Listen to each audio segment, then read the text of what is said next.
মানে মেয়েরা আবার আর এক স্টাইল, এদের আবার গাঁজা ঘুরছে না, পছন্দই হয় না, মানে এটা ট্রেন্ড হয়ে গিয়েছে। গাঁজা ঘুরছে দেখলে বাহ, হোয়াট এ অ্যামেজিং বিউটিফুল বয়। ছি ছি বোন, ছি ছি ছি ছি ছি ছি ছি, আস্তাগফিরুল্লাহ। এই আবার বোনের রাগটা করে না, বোনের নাম শুনতেছে, আল্লাহ না না, আসলে কিছু মেয়ে এখানে নাই, অন্য জায়গাতে আছে এরা। আরে বাবা নাই, এখানে আছে, আল্লাহ হেদায়াত দান করো।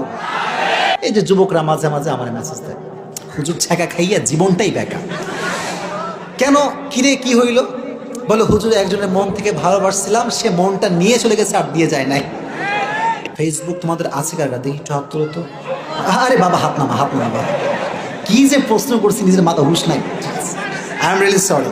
আচ্ছা, ফেসবুক যেহেতু সবার আছে, যদি কান কান খাড়া করো, কান খাড়া করো, কান খাড়া করো, আছে তো, খাড়া আছে তো। যদি কোনো বেগানা নারীর ফটো সহ একখান ফ্রেন্ড রিকোয়েস্ট আসে কখনো, মানে আবেগে আপ্লুত হয়েছেও না, হ্যাঁ কি করে জানেন? যদি ঘুম থেকে উঠে দেখে, কে রে, আরে অ্যাঞ্জেল প্রিয়া,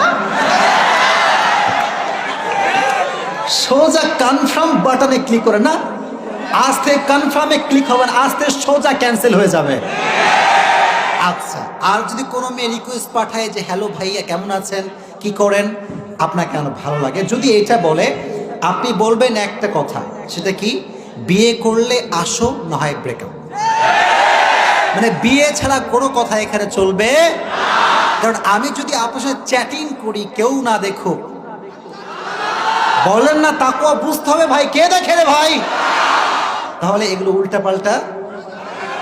যদি তোমাকে কোনো মেয়ে দাড়ি দেখে খ্যাত বলে, বলবা ঠিক আছে, আপনি বিদায় নেন। যখন বিদায় নিবে, সুন্দর করে জায়নামাজ বিছাবা, জায়নামাজ বিছায় জায়নামাজে বসে বলবা, আল্লাহ তোমার কাছে লাখো কোটি শুকরিয়া, আল্লাহ বিশাল বড় ডাইনি কুটনি সামনের হাত থেকে তুমি আমারে বাঁচাই দিয়েছো, আল্লাহ তোমার কাছে লাখো কোটি শুকরিয়া। তুই আমারে কি রিজেক্ট করে, তোরে আমি রিজেক্ট করে দিলাম, যা